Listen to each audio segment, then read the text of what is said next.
Well, it's flared up because of a media report that was aired a few days ago by Channel 9. Now, this is an interesting development.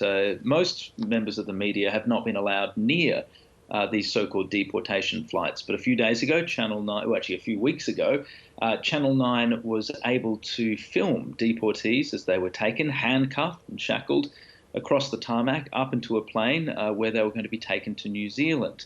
Now, during that news report, which in itself might have raised a few hackles in New Zealand, the Home Affairs Minister, Peter Dutton, referred to those who were being taken across to New Zealand as trash. And what that did is it inflamed some long-standing resentments within New Zealand about the whole deportations policy. Of course, many of those who have been taken to New Zealand have spent most, sometimes all of their lives in Australia. And so New Zealand feels that this is essentially Australia trying to shove its problems away across the ditch.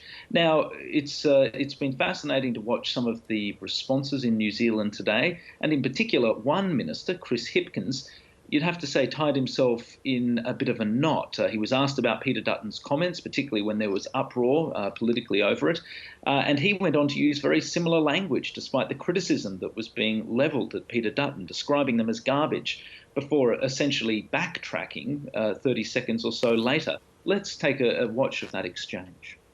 This is Australia exporting its garbage to New Zealand. I don't necessarily completely agree with their sentiment, but if that is Peter Dutton's view, it's his view then that he's... Minister, you just called the people garbage. Is that appropriate? I should have chosen a better frame of words. I'm just, reflecting back the question that I was asked. If that is Peter Dutton's view of it, then he is exporting his rubbish to New Zealand.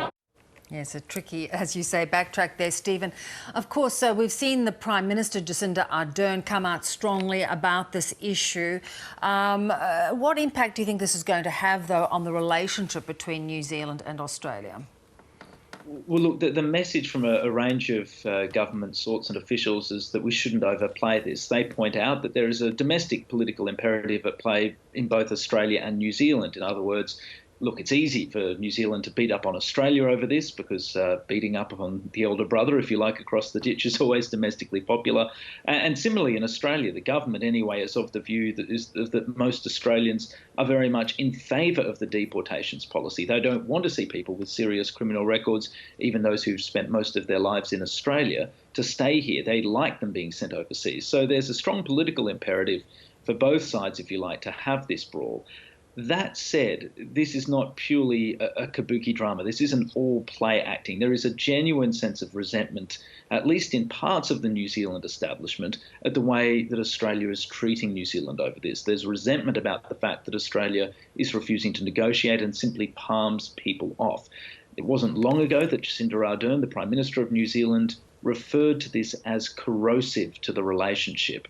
And you can only take her at her word on this. There's no doubt a real level of anger. Now, that doesn't mean that the relationship is going to fall down on us. It doesn't mean that this is going to be fatal in any way. There's still far more that ties New Zealand and Australia together than divides them.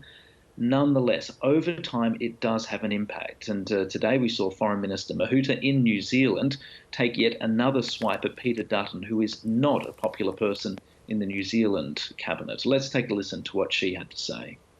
The relationship is quite good. I'm in contact on a regular basis with my counterpart on the issues that we want to discuss with one another. Dutton's comments serve as a reflection on his own character. Interesting one, Stephen. No doubt it'll remain a little bit of friction between the two of us for some time. Thanks for joining us.